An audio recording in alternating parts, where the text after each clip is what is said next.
Namoonni dubbatu hundu gurra qaba isaan ni dhaga'a. Saduuwwan kaasaa kattaa dadayyaasa malta masaagaa.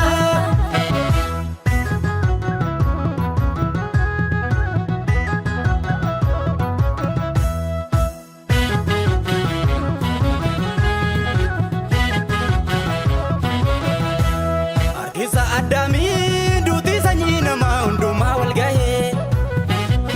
Jaalala isaatiin abbaan ilma ergee harkisa Yesuusiin jireenyi nuuf ta'e. Ifa biyya lafaatti jireenyi isa keessa araara qabeessa. Maqaa isaatiin alaa fayyinni hin jiru Yesuustu fayyisa. Ifa biyya lafaatti jireenyi isa keessa araara qabeessa. Maqaa isaatiin alaa fayyinni hin jiru Yesuustu fayyisa. Karaa nugaaf jireenyi isa lola hudhii gasaan olle badisa. Karaa nugaaf jireenyi isa lola hudhii gasaan olle badisa. Lola hudhii gasaan olle badisa. Lola hudhii gasaan olle badisa. Lola hudhii gasaan olle badisa. Lola hudhii gasaan olle badisa.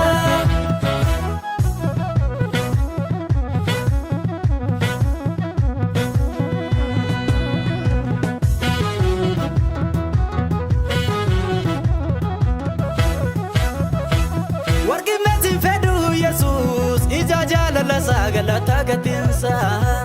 Ani fi manni koo ulfina maqaa Waaqayyoon waaqessa. Namnu nama du'e al tokko nabamu goota jedhee faarsa. Goota du'a moo'ee arbii du'a cabsee nannima waa'eessa. Namnu nama du'e al tokko nabamu goota jedhee faarsa.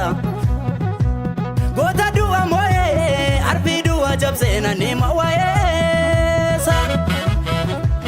Ulmaasaa namni argee gooftaan of ajaju kan galfate haara. Hidhee yaa faarfatu ulfaadhu Yesuus koo harka keerran jira. Ulmaasaa namni argee gooftaan of ajaju kan galfate haara. Hidhee yaa faarfatu ulfaadhu Yesuus koo situ jiraan jira. Ulfaadhu Yesuus koo situ jiraan jira. Ulfaadhu Yesuus koo situ jiraan jira. Ulfaadhu Yesuus koo situ jiraan jira. Ulfaadhu Yesuus koo situ jiraan jira.